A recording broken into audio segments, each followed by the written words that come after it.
credo che in Italia qualcuno si deve porre questo problema, perché è inutile dare i finanziamenti per un sistema che poi i comuni mettono a regime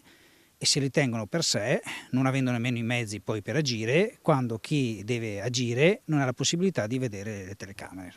Un'assurdità più completa di questa non può esistere. È un vero e proprio paradosso quello della videosorveglianza comunale, che quasi sempre per ragioni burocratiche e di privacy non è interconnessa in tempo reale con le centrali operative delle forze dell'ordine. Antonello Baseggio, sindaco battagliero di Ponzano, gioca a carte scoperte e denuncia quello che in tanti sussurrano. Tutto questo comporta il fatto che per avere semplicemente una visione di un'immagine o magari anche di un certo periodo per riuscire a identificare i soggetti, per capire dove sono arrivati, da dove sono arrivati e dove vanno,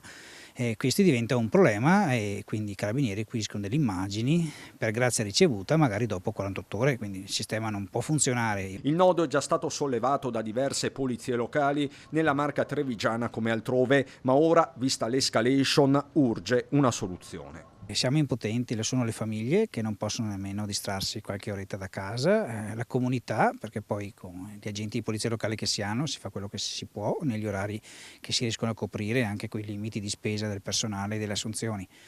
Poi il vero problema, come ho già ribadito, è insomma la certezza della pena, che non è che sono le cose grandi dello Stato italiano, ma nelle piccole cose dove le stesse forze dell'ordine sono veramente avvilite. E questo mentre i cittadini corrono come possono ai ripari, anche qui con telecamere, ovviamente private, con tutti i limiti di privacy del caso, e chat di gruppo. Nonostante questo, i ladri continuano a colpire, come è avvenuto negli ultimi giorni in via Morganella Est, con i colpi di quella che ormai è stata ribattezzata come la banda delle cassaforti. Proprio non si capisce come questi abbiano potuto pensare di scamparla, cioè veramente non riesco proprio a capire con che, cioè è evidente che qua tutte le case hanno le telecamere, sono ben visibili, quindi non lo so.